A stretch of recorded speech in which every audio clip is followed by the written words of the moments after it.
I favour collegium to the extent कि वो अपने जजेस सिलेक्ट करे, बट जो जजेस को सिलेक्ट करेंगे then they will come through parliament. वो सिलेक्ट करे अपने जजेस, मैं उसमें नहीं इंटरफेयर करूंगा. ठीक है, उनका राइट है, वो कोलिजियम से सिलेक्ट करे. इसके बेटे को, उसके बेटे को, जिनको सिलेक्ट करना करे, मुझे उसमें कोई दिक्कत नहीं है, या मेरिट से करे. बट वो जजेस को जो सिलेक्ट करेंगे, फाइनल सिलेक्शन होगा पार्लियामेंट. उसमें I am willing to concede कि let it be chaired by leader of opposition. जब मैं गवर्नमेंट में होगा, लीडर ऑफ ऑपोजिशन चेयर करे, पार्लियामेंट्री कमेटी हो chaired by leader of opposition, जितनी पार्टी की जो संख्या हो वो उसके अंदर बैठे, और वो उन जजेस को ग्रिल करे पास जजमेंट्स के ऊपर. नॉट इवन आइडियोलॉजी, मैं आइडियोलॉजी पे नहीं जा रहा हूं, क्योंकि आप जब एक कुर्सी पे बैठते हो एज अ ब्यूरोक्रेट और एज अ जज, मैं मानता हूं 99.9% अपने आइडियोलॉजी को घर पे छोड़ते. I do believe this frankly, ideology जो भी हो, बट ऑन पास जजमेंट्स, कि आपने बेल क्यों नहीं दिया, आपने यहाँ क्यों किया, आपका पैटर्न क्या है, उसको आप ग्रिल करो पार्लियामेंट, और वो ट्रांसपेरेंट रखो पब्लिक के सामने. उसके बाद बाय वोट वो सिलेक्ट हो ना हो जज, लेट दैट हैपन. इसमें नहीं, मैं तो ये जानना चाहता हूँ कि देखिए, there are no perfect solutions, there no perfect solution, there is no perfect legislation. क्योंकि अगर परफेक्ट लेजिस्लेशन होता तो अमेंडमेंट नहीं होते. Correct. So there is no perfect constitution, नहीं तो अमेंडमेंट नहीं होते. लिविंग डॉक्यूमेंट है कॉन्स्टिट्यूशन. तो what do you think about NJAC? I think Parliament has to have a role in appointing judges. Should that be only NJC? I'm open to listening to the judiciary, but it can't be only collegium. Because collegium से मुझे दिक्कत क्या है, दो. एक तो transparent नहीं. Just to supplement your point only कि NJAC का जो कॉन्स्टिट्यूशन है 6 मेंबर्स, उसमें से 3 जो है वो supreme court chief justice of India उसका चीफ है, उसका हेड है. 2 और जजेस हैं, वो बाई सीनियरिटी, करेक्ट, जो सीनियर मोस्ट 2 जजेस हैं वो हैं. उसके बाद 3 एक लॉ मिनिस्टर है, करेक्ट, एक लॉ मिनिस्टर है, और जो 2 मेंबर हैं वो भी एक 3 मेंबर की कमेटी उनको सिलेक्ट करती है, prime minister, leader of opposition, chief justice of India. Correct. तो मुझे तो ये looks like a pretty fair composition. Correct. But judiciary seems to want everything to itself. So my problem with the judiciary is twofold. Collegium के साथ मेरी main problem ये है, main दिक्कत ये कि बहुत ओपेक है. ओपेक में क्या हो रहा है सर, कि एक दूसरे के बच्चे ही बन रहे जजेस. मैं ऑनेस्टी की बात कर रहा हूँ, with respect to the honourable courts. हम किसी का डिसरिस्पेक्ट नहीं करते, हम मानते हैं कि कानून का निज़ाम और कोर्ट्स का निज़ाम हमेशा ऊपर रहना चाहिए. उस कैविएट के साथ में कह रहा हूँ, क्योंकि कोई जज साहब ऑफेंड हो जाए तो ठीक है. ये सभी के बच्चे यार, ये कोइंसिडेंस, अब मेरिट होने के बच्चों में नहीं, कॉलेजियम का क्रिटिसिज्म कंटेम्प्ट नहीं होता. हाँ, मैं बता रहा हूँ, आप पता नहीं क्या है. सेकंड चीज, मैं एडवोकेट भी हूँ, so I'm giving you legal advice. I've also done law, but मैं कह रहा हूँ, But you're practicing also. no, I don't practice. मैं फाइल करता हूँ PR. सेकंड, उसका आप उसकी मीटिंग ट्रांसपेरेंट कर दीजिए, क्या डिस्कशन हुआ, उसके आटे उसके मिनट्स कर दीजिए पब्लिक, वो भी नहीं होती है. थर्ड सर, इसमें प्रॉब्लम क्या है, और मैं मानता हूँ कि 80-85% जजेस एग्जाम से आते हैं, क्योंकि उसमें कमेंट्स आएगी नीचे कि एग्जाम से नीचे जुडिशरी के आते हैं. वो भी बात मैं मानता हूँ, I am not taking that away. मैं कह रहा हूँ, अगर वो सिस्टम ठीक चल रहा है तो आप यहाँ पर भी कर दीजिए ना. आप कोलिजियम के साथ, या जो भी आप सिलेक्ट करो, उसके साथ पार्लियामेंट्री स्क्रूटनी करें. How can any organisation appoint themselves? How can that be? Nowhere in the world does it happen. So let there be a check and balance. Just like the judiciary has unlimited powers under 142 etc. आज भारत की judiciary के पास, और ये डरावनी बात भी है, उतना पावर है कि वो माननीय प्रधानमंत्री को समन करते हैं. और वो पाकिस्तान में हुआ है, नवाज शरीफ को समन किया गया था. I don't agree with Pakistan, I don't like Pakistan, but वो इलेक्टेड प्राइम मिनिस्टर था, उसको जुडिशरी समन कर रहा है ऑन अ मॉरल इशू. वो लीगल इशू भी नहीं था, करप्शन, मॉरल करप्शन पे prime minister of the country को जुडिशरी समन कर रहा है. ये कोई चलो, Pakistan not a democracy, but is this Pakistan का तो दूसरा एग्जाम्पल भी है ना, वहां पे तो जुडिशरी पे पूरा अटैक भी हो गया ना, मॉब अटैक, वो भी हुआ. एग्जैक्टली. तो यू कांट हैव अनलिमिटेड पास. अब वो 142 में आपके क्रिकेट बोर्ड में किया उन्होंने. That was actually at that time I said it loud and so many times. मैंने तो कितनी बार कहा, आर्टिकल्स लिखे इस पे, और सरकार को कहा, don't allow this, tomorrow it will happen to you. 100%. कोई 142 इवोक करते कुछ भी, this is not how it's supposed to be. So you must have checks and balances. And that was so funny. In fact, BCCI is constituted under a law.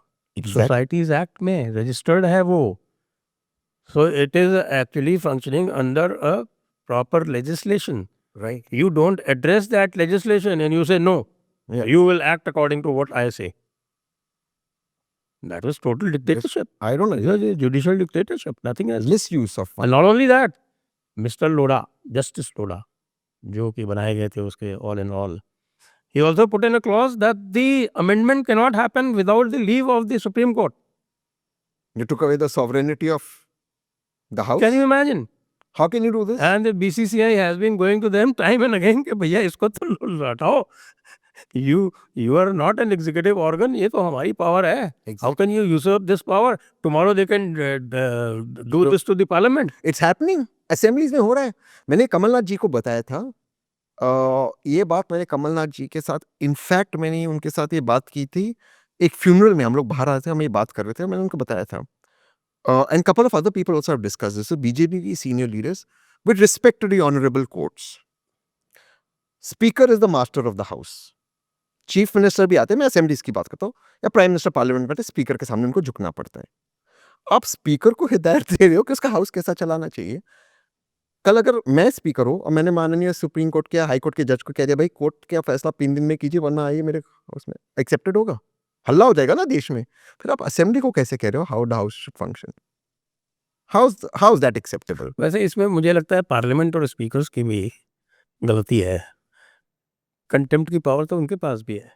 मैं वही बता रहा हूँ. They don't exercise it. And you should. The courts exercise. And you shouldn't. I don't want a fight. But the courts do it liberally. But then the courts are telling an assembly and a speaker how something should be conducted. इसमें politicians की भी गलती है because they sit on issues for years. तो फिर court ने ये भी पॉइंट लिया कि उनके बेसिक राइट्स का उल्लंघन है, तो अल्टीमेटली फंडामेंटल राइट्स को रिस्टोर करने के लिए we will have to intervene. But फिर यहाँ पे पॉलिटिशियन हाउस क्यों नहीं अपने सेट रूल्स कर दे कि कोई भी फैसला हो ये इतने दिन में होना चाहिए. अब जैसे अरुणाचल में वो उन्होंने वहाँ किया था, किसी 5 स्टार होटल के बैंक्वेट हॉल में किया था सरकार बनाने के लिए, तो वो गलत था. कोर्ट ने फिर उसमें इंटरवीन की. But by and large how can a court tell an assembly how to run? मैं ओवरऑल प्रिंसिपल में कह रहा हूँ. Shouldn't. I am the speaker, I am the master of my house. मैं अपना हाउस चलाऊंगा. बहुत सारी गलती तो पॉलिटिकल पार्टीज की भी है, क्योंकि वो जो है वो they try to fire off the shoulders of the judiciary, तो फिर वो उसका एडवांटेज लेते हैं. अब संजय भाई आप सोचिए, मैं यहाँ बीजेपी को क्रिटिसाइज करूंगा. माननीय प्रधानमंत्री पे वो पंजाब में वो, हालांकि कांग्रेस की सरकार थी, वो एसपीजी वाला इश्यू हुआ, वो फ्लाईओवर पे अटक गए थे. पठानकोट था शायद, पठानकोट था, पाकिस्तान से कुछ किलोमीटर दूर. फार्मर्स प्रोटेस्ट चल रहा था, उनको यू टर्न मारते हैं फिरोज, हाँ करेक्ट, उनको यू टर्न करते आना पड़ा. उस पे सुप्रीम कोर्ट प्राइम मिनिस्टर के एसपीजी रिव्यू कर रहा.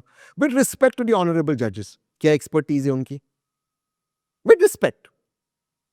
But that happened because I think the political party in power itself wanted it that way. And government is, मतलब मेरा प्राइम मिनिस्टर, मैं उसके साथ मेरे उससे लाख डिफरेंसेस है. मैं आई mean not like his most of his policy है, तो मेरा प्राइम मिनिस्टर, उसकी सिक्योरिटी कोर्ट देख रही है, उसकी सिक्योरिटी ठीक है कि नहीं. तो एसपीजी चीफ क्या कर रहा है, आईबी चीफ क्या कर रहा है, रॉ, मैं सोचूंगा एनएसए आईबी रॉ should defend my prime minister. अब सुप्रीम कोर्ट के जजेस आर सिटिंग ऑन देम, तो who is the boss? Who am I reporting to? Tomorrow they can tell you whether to fight Pakistan or not.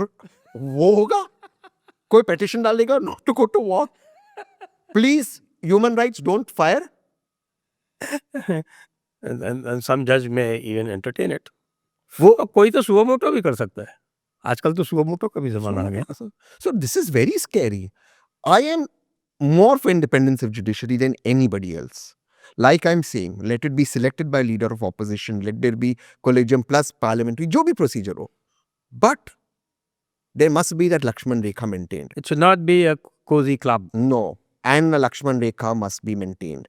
And not a thin line of Lakshman Rekha, a very thick line of Lakshman Rekha. मैं बहुत अपने शब्दों को बहुत responsibly. Who will guard the guards? Somebody has to. So then there has to be an oversight. So if they can look over parliament, then parliament can also look over them. And then if you don't want this clash, let both stay in their domain. चलिए, this is a long debate and I think it will carry on for some more time.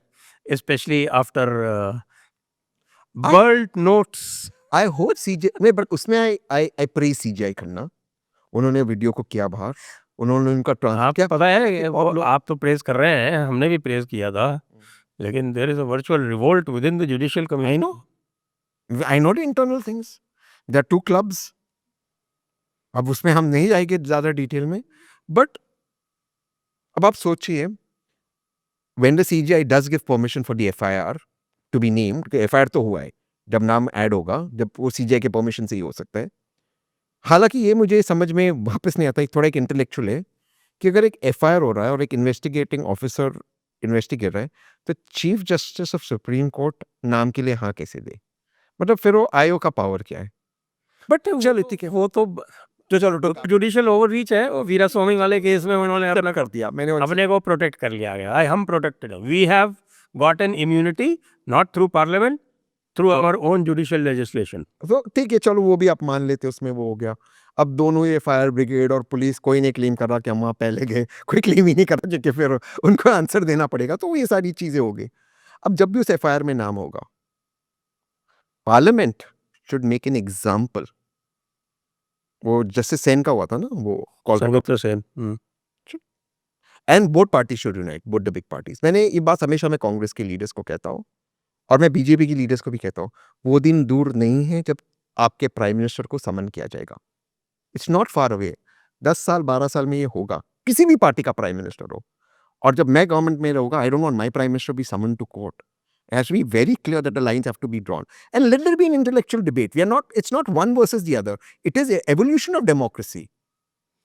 इसमें ये भी है, I think Congress went into a total adversarial mode कि BJP, ऐसा तो नहीं है बीजेपी सारे काम अच्छे ही करती है, सारे काम गलत ही करती है, but they decided whatever they do they have to oppose.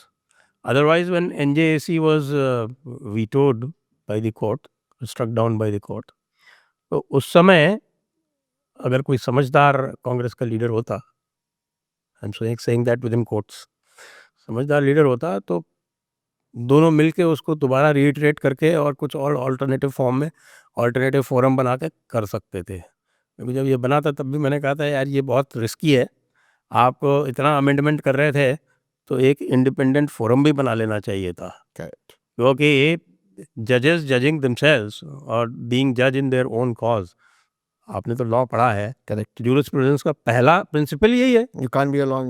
Nemo judex in causa हुआ, Correct. You can not be a जज इन योर ओन कॉज.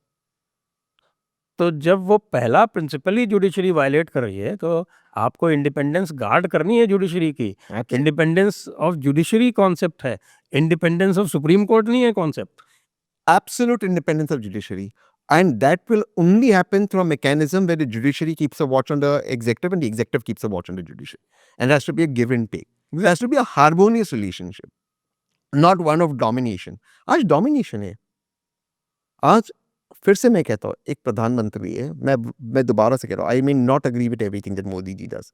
यार वो 2 टाइम उसको मेजॉरिटी मिली, उसके आप डिसीजंस को, फार्म लॉस पे आता हूँ, I was against the farm laws. आप उसके पक्ष में थे, मैं अगेंस्ट था. We agree on this. Why? But हम एक और चीज पे एग्री करेंगे. Court could have struck it down saying this is unconstitutional. Court could have said this is constitutional, आपको जो धरना है करना है करो.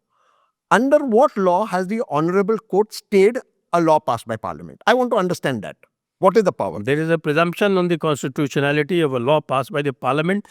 This is a precedent established by Supreme Court over, Supreme Court से पहले फेडरल कोर्ट, उसके पहले जितने भी कोर्ट हुए हैं सबका hundreds of years, जब से यहाँ पर इंग्लिश कॉमन लॉ प्रिंसिपल लागू है, तब से ये प्रिंसिपल है कि there is a presumption of constitutionality behind a law. So the laws passed. Validly enacted. The laws passed. As a citizen, I have a right to oppose the law, even though parliament passed it. You may like the law, I may dislike the law. I am politically protesting.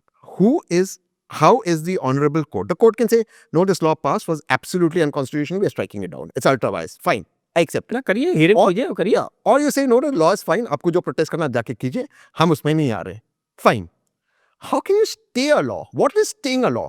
I have not understood this in law so far. Let me give you a second example. मैं supreme court गया था कश्मीर के ऊपर.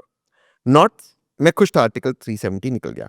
मेरा ये argument था कि अगर 370 निकल गया तो भारत का संविधान पूरी तरह से लागू हो गया जम्मू और कश्मीर पे, क्योंकि कश्मीर का संविधान हट गया।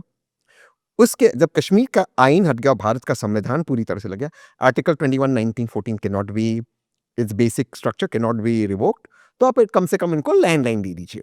इंटरनेट ठीक है, मैं समझ सकता हूँ, आप 4G नहीं दे सकते हो, 2G और लैंडलाइन दे दीजिए, क्योंकि बहुत सारे आपके जो काम है, बेसिक काम, इंश्योरेंस वगैरह, वो लाइफ खत्म हो जाती है, और लैंडलाइन दीजिए। किसी के घर पे चोरी हो गई, कोई मर्डर हो गया, कुछ हो गया, आग लगे, ये मेरा बेसिक आर्ग्यूमेंट था। उसी पिटिशन में अगला पिटिशन था सीताराम येचुरी जी का, लेट सीताराम येचुरी जी। उनके कोई एमएलए को अरेस्ट किया गया था कश्मीर के अंदर। अब भारत सरकार बता नहीं रही थी वो अरेस्टेड था, वो भारत सरकार भी अपने उसमें थी उस वक्त, वो कह रहा था मुझे अपने एमएलए को मिलना है, भारत सरकार कह रही थी एमएलए ठीक है, आपको क्यों मिलना है। Respected justice Gogoi chief justice थे, उन्होंने ये रूलिंग दिया, no no we can't stop anyone from going, everything is normal in Kashmir, जो नहीं था। अभी आप कोर्ट में बैठते हैं, ऐसी बात, ठीक है चलो, तो सीताराम येचुरी जाए, but no we will not allow you to do politics. Now with respect to justice Gogoi and with respect to Lalit Sitaram Yechury, वो बेचारा पॉलिटिशियन ही है, वो पॉलिटिक्स नहीं करेगा तो क्या करे, वो जाहिर है पॉलिटिक्स के। How can the court tell you, मतलब कल कोर्ट कह दे संजय आप पॉडकास्ट नहीं कर सकते हो, रणवीर को भी कहा Allahabadi, that's not right, I am sorry, courts कान के, या संजय आपका राइट है करना या नहीं है, how can court stop you, आप करो बट ये मत करो, आई एम सॉरी। वो सीताराम येचुरी गलत करता होगा, पब्लिक उसको भगा देगी, ठीक करता होगा जीतेगा, हाउ कैन कोर्ट से आप वहां जाकर पॉलिटिक्स मत करो, तो पॉलिटिशियन ये क्या करेगा, वो क्या सोशल वर्क के लिए जा रहा है, टूरिज्म के लिए जा रहा है,